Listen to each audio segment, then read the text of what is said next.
Donc là, je récupère mes bacs de semis de poivrons. Donc, ce qui est important, c'est quand même de caler qu'ils soient plats. Donc là, je les pose sur la couche chaude. Ça chauffe à une trentaine de degrés en surface. Et à l'intérieur, beaucoup plus. Ça peut aller jusqu'à 70 degrés. Hein. Vous pensez qu'elle est haute de 1,20 m la couche. Voilà. Donc, l'arrosage.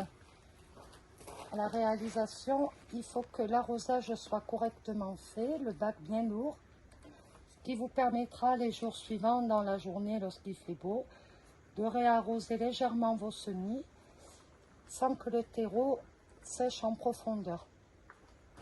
Donc ça permet d'optimiser l'eau quand on arrose bien la réalisation. Mais après, le terreau en surface il pré-sèche, on réarrose en journée quand il fait beau. Et puis ça germe au bout à peu près de 5 à 7 jours, voire 10 jours selon les températures. Donc pour les poivrons, piments, aubergines. Les tomates, on va le voir, ça a germé, je vais vous l'expliquer, en 4 jours.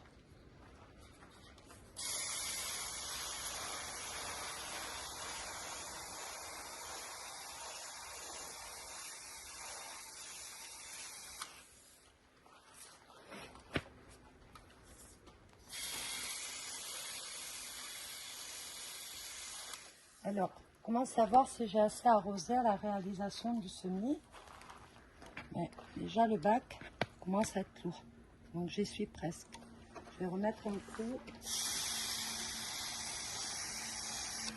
Voilà. Donc, ça, c'est des semis que je vais réarroser demain dans la journée. Ni trop tôt le matin, ni trop tard le soir. Puisqu'il y a des variations de température encore entre jour et nuit qui sont très importantes.